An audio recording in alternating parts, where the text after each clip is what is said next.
Hey, this is Michael Centrone of Dehumanized, and you're listening to The Ritual with Lady Death on Metal Messiah Radio.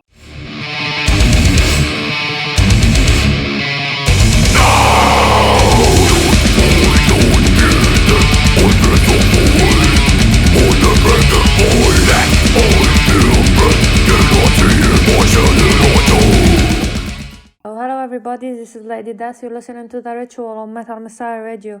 Today, Michael Centrone, ex-Dehumanized and Through the Discipline, is joining us to talk about his music career and his first book, How Much is Self-Worth. First of all, let me thank you, Michael, for giving us a bit of your time, and welcome to my show. It's no problem at all. I thank you for having me once again. It's been a while since we've last spoken. I'm grateful for the opportunity to come on and just chat. All right, so a year ago you announced the end of Dehumanized after more than 20 years of existence. Since then, all members were quiet. What happened? Why did you all decide to end an amazing band like Dehumanized? It's unfortunate what happened with that band. All I can say is, really, without going into grand detail about it, a couple of the members just had a big time falling out. There was some bad blood, and there was no way they'd be able to be in the same room together, and probably still cannot be in the same room together. Yeah. It kind of just boiled over and got really ugly. Mm-hmm. And unfortunately, that's kind of how the band came to an end. It was just pretty much impossible to get everybody into the same room together to work together. Yeah. It's unfortunate that, some stuff comes between friends. I mean, when you're in a band like that, mm-hmm. it's really more like a family and a brotherhood. Yeah, that's true. And that just makes any type of a beef or anything ramped up so much more intense. And I just hope that in time, a couple of these dudes will finally get to a point where they can at least, work some of the stuff out. Mm-hmm. And at least, kind of just get back onto speaking terms and stuff like that. Yeah. So, yeah, and I mean, that was pretty much the main reason why the band could not continue. Mm-hmm. I mean, there were other contributing factors as well. A lot of guys, we all collectively wished we could have dedicated more time, energy, and focus to the band, but it was really starting to get very hard. Yeah. For a lot of guys to really commit as much as they wanted to, as much as they wish they could, mm-hmm. and really there's nothing that can be held against them for that. I mean, that's just kind of what life is. It's all just about balancing your time mm-hmm. and balancing where you're going to, dedicate your energy to. Yeah. So that's kind of the long story short mm-hmm. version of it. Yeah. All right, so you had another music project Through the Discipline. You released an EP in 2017 called Five Ronin, and then I guess you split up as well? This was more to one of the main guys in the band. He had to move away. Mm-hmm. And it was kind of, once again, impossible for everybody to get together. Mm-hmm. And, the way we like to do it in both the bands, we like to physically be in the same room together mm-hmm. when we're working on material or we're working on practicing a set list for a tour or for a show. Yeah. We like to be in the same room together. We like to be physically present with one another. I mean, I know a lot of bands these days in modern times, they function with their members being in different parts of the country, different parts of the world. They're able, and that's great that they're able to pull that off. Mm-hmm. But me personally, and the bands that I've been in, we really preferred more being able to be in a room together, catch that physical energy in the air, and to be able to work off of that. And then plus a couple other members of Through the Discipline, they had, some other projects going on also that they wanted to put more time into those. And so, yeah, once again, unfortunately, Through the Discipline came to an end for the second time. but at least we felt that, with that EP 5 Ronin that we put out in 2017, we kind of felt that finally we had at least a recording that we were all collectively very proud of. Yeah. As far as performance and as far as production and sound. Dexter's Lab did a great job mixing. But unfortunately, once again, life kind of gets into the way with people. That's why I'm pretty much embarking on my solo project, my solo journey. Yeah. So it's really the only other people I have to depend on to make my project come to fruition is myself. So Yeah. that's kind of where I'm at right now.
Hey, this is Michael Centrone of Dehumanized, and you're listening to The Ritual with Lady Death on Metal Messiah Radio. Alright, so besides music, you've been working on your writing career. You've recently released your first book, How Much is Self-Worth? Tell me more about it. When did you start writing? How the idea of writing a book popped up in your head? Well, writing pretty much is my original passion all along my musical career being in bands. I still continued writing, whether it was poetry or journal entries or short stories or just straight prose. I still kept writing, but it was mainly just for me. I never really shared it with anybody. I never published anything. And it was more just a therapeutic exercise for me, put my thoughts out into the air. Yeah. And writing was always my main tool to go to for that. And as far as deciding on actually publishing a book, that came almost immediately after Dehumanized broke up.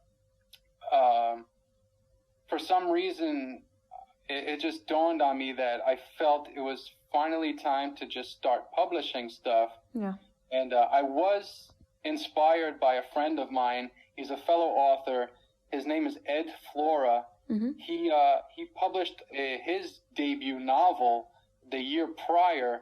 It's an awesome horror story called Ropes in the Attic.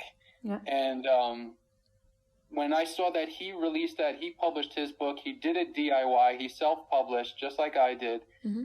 That kind of planted the seed in my mind to maybe pursue doing that one day at some point. And then, like I said, once Dehumanized broke up, it's weird that I didn't really feel the urge to just jump right back into another band. Heart just gravitated back to my writing, and I finally decided to actually put something together to actually be published. Yeah. And it's been an amazing journey making that happen. As far as the material for the book, some of the pieces that are in this book were actually written. Some of them are as old as 20 years. Oh. Yeah, and also at the same time, there are some pieces. Most of it I wrote before the world went to shit. Mm-hmm. And in a way, it's crazy. It's kind of similar to the lyrics that I wrote for Beyond the Mind, which was the last Dehumanized album. I wrote a lot of those lyrics before I went through, a real terrible depressive episode. Mm-hmm. And once I got through that depression and started to get back into the flow of music and started writing more of the lyrics for Beyond the Mind, when I looked back at the songs that I had written prior, those lyrics also, metaphorically, were almost self-fulfilling prophecy. They were describing in a way what I was about to go through in my own personal life, in my mental spectrum. It was very odd. And then, like I said, with some of these pieces in this book that I just published, kind of similar. Some of the themes that I touch on, it's almost they're more relevant now that the world had went to shit for a while. Yeah. I mean, I'm not trying to say that I'm some type of a prophet or anything, but I'm just saying it's very interesting that when I look back on these pieces in hindsight and think to myself, wow, metaphorically speaking, a lot of this shit, and because a lot of my pieces they touch on possible dystopian scenarios. Mm-hmm. And unfortunately, a lot of it is kind of looking like it's coming into fruition, unfortunately. But also with, a lot of the book, a lot of material, it deals a lot with introspection. I kind of talk about how I view myself, how I view consciousness, what makes me tick. Then there's also a lot of pieces that touch on critical theory, how I view the power dynamic within the human species, how there's a lot of manipulation going on from the top down. Mm-hmm. Then, like I said, also there's a lot of dystopian themes. There's actually some utopian themes that I try to touch on too in the book. Yeah. And then there's also some pieces that are just pretty straightforward, topical, about specific subjects like 9/11, about some a science fiction story about traveling into a black hole. It's kind of just a little of this, a little of that. I just try to make something very interesting. Yeah. Kind of just paint the picture of the enigma that is consciousness, and how we view things, how we view life, how we view ourselves. Yeah. So yeah, it's an interesting book, I guess. It's kind of a mouthful, but also again, it's kind of the short version of what the book entails. Yeah. So are you addressing to a specific audience through this book, or whom you think would be interested in reading it? Basically, so far, based on the feedback of people that have read it, it seems that, I'm really striking a chord with people who are sort of, passionate critical thinkers, people that are very interested in psychology. Mm-hmm. They're very interested in how their own mind works, mm-hmm. Trying to just figure out how to be, the best person they can be. Mm-hmm. People that are just looking to to get more out of life, to be able to enjoy their time on this planet. We have such a limited amount of time in existence, and I'm not alone when I say that I want to maximize this amount of time that I'm here. I don't want to waste any time. I don't want to waste any energy. Mm-hmm. And like I said, there's pretty much, I mean, you could say everybody feels that way too. Yeah. But, I really want to try and ram that point home clearly that, the individual, as an individual, we hold so much power within us. And then as a collective, that power just expands. That power just grows and just, it's devastating, the things we can do when we put our minds together. Yeah. And it seems that by design, most of us collectively are purposely being held down, being held back by society, by our own versions of what we define success as individuals. Yeah. So I guess I'm just trying to reach out to people who kind of see that also, see that in themselves, see that in the world, that there's so much potential being wasted, and we're so much better than this as far as the human race goes. And it's just unfortunate that the system of survival that we're forced to take part in, it really just benefits just a small portion of the population to the fullest extent, while the rest of us have to sacrifice a lot more just to keep that small portion of people in their positions of comfort. So yeah, I'm just trying to reach out to the people who are just frustrated or confused, or they feel like, damn, man, something's just not right. This could be much better. Mm-hmm. And I want to make things better for myself and for everyone around me. We shouldn't be like this. Yeah. So hopefully, and like I said, the feedback I've been getting so far, a lot of the content seems to be hitting home for a lot of people, mm-hmm. and that's awesome to hear. That's what it's all about for me. I'm just looking to make that connection and to just remind people of the power that we do have, and we just, for some reason, we can acknowledge it, mm-hmm. but can't figure out the right way to act on it. Yeah, exactly. So where can we buy this book in case we are interested in buying it? Currently, the book is only available on Amazon. I know Amazon is Satan. Mm-hmm. I know Amazon is the beast of the world. Yeah. But it's really the best route to go when you're trying to start out as a self-published author. Yeah. It's pretty much the best means for me to get my book out to as many people as possible. I know all too well that, granted, I'm just putting a lot more money into the pockets of people that are deemed evil in the world. But at the same time, you know what? If a lot of us were in that same position when you're climbing that ladder like that, most of us would probably take the same course of action in a way. Yeah. Nobody's holier than thou. You know what I mean? Yeah. And but the thing is, like, this talks to a lot of the content in the book too. Mm-hmm. I want to get to a place where, and this is going to sound pretty outrageous and preposterous, but I want to get to a place where humans can survive without the need for money. I mean, money is just a concept. It's just a theory. It's just an idea. Yeah. And the only reason why it has power and it's so relevant is because we give it that power. We give it that relevancy. And if we can just find a way to be able to have our necessities met as a collective without the need to have money, then all these issues with these corporations, with these powerhouses, these megalomaniacs, mm-hmm.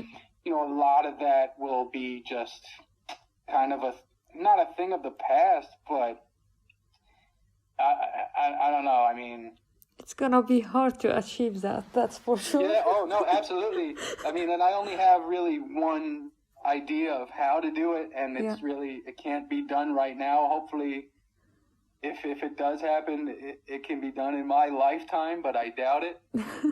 Yeah. And, I go into that in one of the pieces in my book. Yeah. That I kind of thought of, where we can actually achieve a utopia in a way where we finally won't have to be leveraged by money, the concept of money, where everybody's necessities can be met, and then we can also still progress and thrive and be able to explore as a species without having to worry about making money in the process. Yeah, wow. Yeah. So what is next? What is next? Very good question. Well, like I said, the book just came out on Amazon this week. It actually debuted as the #1 new release in one of the categories, philosophy criticism, on Amazon, which I'm very proud of, very happy about that. I'm not going to stop here. This book is really like a demo tape in a way for me. It's my first publication of many to come. I'm venturing into the literary arena, guns blazing. I'm going to be submitting more pieces to publications, magazines, reviews, journals. I'm going to be doing as much writing as possible and trying to publish as much of my writing as possible.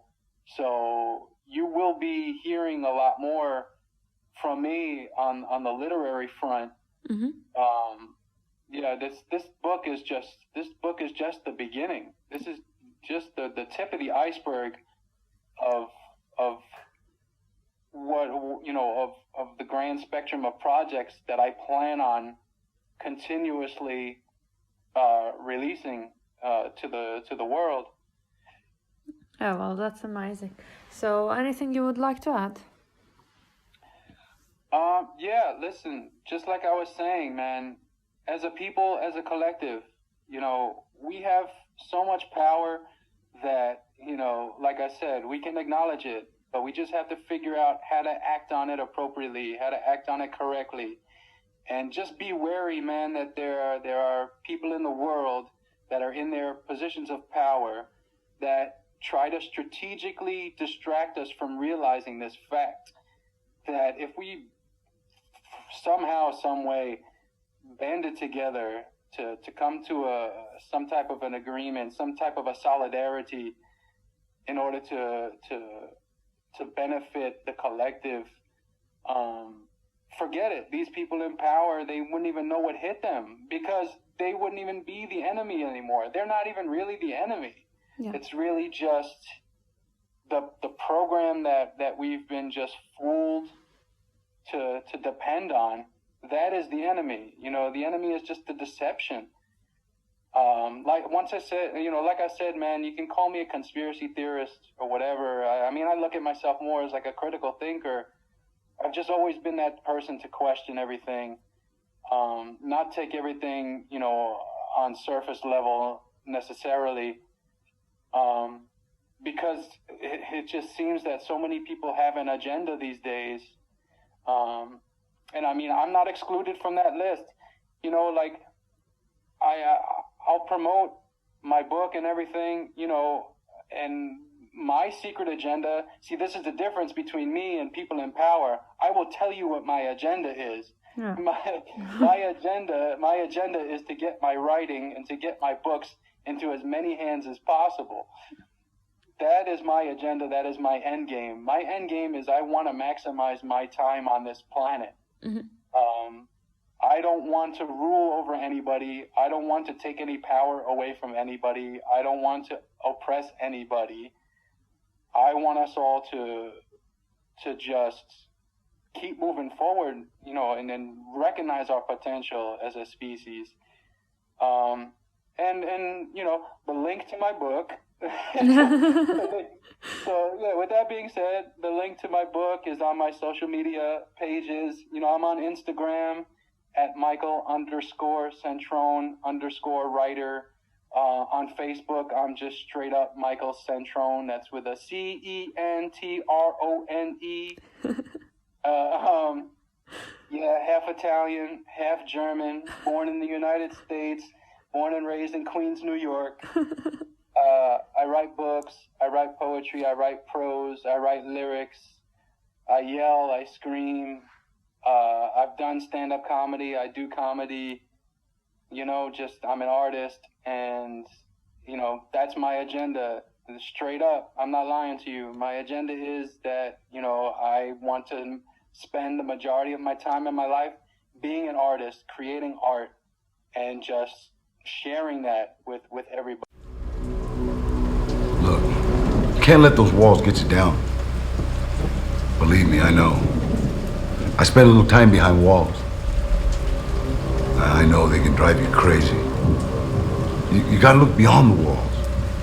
You know, learn to live inside your head.